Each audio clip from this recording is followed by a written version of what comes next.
magandang hapon mo sa inyo lahat, sa ating mga kasama sa media dito sa Dumaguete, siyempre sa local media, at siyempre sa national media. Maraming salamat sa pagsama sa amin para malaman po ng ating mga kababayan yung programa po ng ating mga kandidato. Magandang hapon po sa inyo. The President has won overwhelmingly in Negros, and I do believe that his performance will speak for itself, and it will be down to the Alliances. I'll give you one example. We know what happened before here na medyo sa peace and order, bubulol, hindi ba? Bumaba ang turismo. And I was still the secretary of the DILG. We came here with the police. Iba noon. Malulungkot ang tao, dahil sa nangyari, wala halos pumapasok dito. But look at Negros now. Look at Dumaguete right now. I was talking with the regional director, with the provincial police. And he was happy to receive me. Sabi niya sa akin, boss, ikaw yung nag-appoint sa akin dito. This was 1.5 years ago. You compare the peace and order then and compare it now. Ang layo. Buhay na buhay na ekonomiya. Masigla. Ang mga tao masaya. And that is way important than anything else. And I think it will speak for itself. That will speak for the record of our president, and that will speak for the platforms of alliances. We are very confident na mananalo dito sa Negros because of the fact because of the fact na nanalo ang Pangulo dito, hindi mo siguro mapapahiya ang Pangulo because may pangako siya na deliver din naman. So it's very confident also na mabibigyan niya ang alyansa. At the same time, dito po sa labing dalawang kandidato, pinili naman po talaga ng Pangulo ito, di ba po pinupulit kung saan-saan.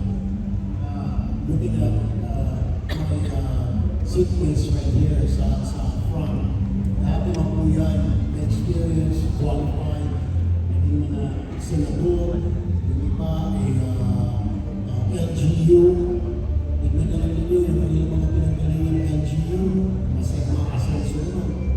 Ako naman po, at saka sa Camille, yung Congress, o yung Congress, yung mga ginawa ng mga batas na gawa. Kaya nga po, we're very confident na hindi po mapapahiya ang Pangulo dito, and at the same time, hindi po maghihinaya ang mga taga-Negros kung bibigyan po ang bubutoy ng alyansa. An endorsement from a popular endorser will definitely boost or help the chances of those being endorsed. You yourself stated a while ago in your preliminary statement that the President overwhelmingly won in Negros Oriental. So the other half would be, it's up to us to inform the people kung ano yung aming mga plataforma, kung ano yung aming accomplishments and all. So the way to do it is the same way that we are campaigning in the other parts of the country. Thank you. Mayong hapon sa atong tanan, ang grupong alyansa para sa Bagong Pilipinas ay kumpiyansa para makabuha ng maraming boto dito sa Oriental, especially dito sa Dumaguete, na nanalo din dito ang Pangulo. So yung programa naman ng bagong yung alyansa ay para sa kabihan ng sambayan ng Pilipino at napaganda. Ito ay mag-focus sa bibigay ng trabaho at hanap buhay, negosyo para sa mga mandate na pamilya. So yun yung focus namin na sinusulong dahil yan po isa sa pangunahing problema ng ating bansa, yung kahirapan. Maraming salamat. Obviously, because the president is endorsing us, and if you look at the lineup, 12 candidates of Alianza, we're confident that the people of Negros Oriental will see the experience and the help that we have given the country, the effort as public servants that we have shown. I, for one, I will remind you that I made the cityhood of Mayala, Negros Oriental. Marami dito, di mo lang nagawa din for Negros Oriental. So with the President's backing, I think the answer is yes. Thank you, sir.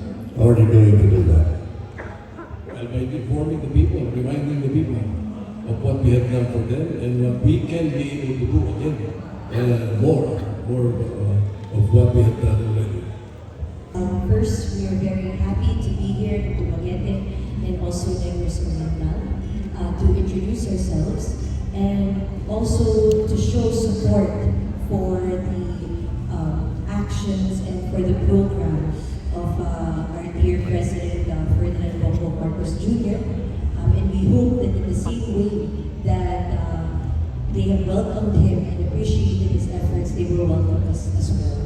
And we support all, and I think the President's actions have spoken for themselves. He has supported Dumaguete and Negros Oriental and contributed a lot, especially in recent order. And there are also other programs for livelihood and jobs that we would also like to support and propagate. And hopefully, all of our kababayans here in Negros Oriental see. So I guess, lagi naman sinasabi namin that we are confident doing in that area that we are going into. I guess the fact that the President won here in 2022 is an added bonus, especially if you're part of the administration state. But if you notice the speech of the President, consistently sinasabi niya, ilan sa amin ang abogado, ilan sa amin ang congressman, ilan sa amin ang dati na may experience sa government. So, we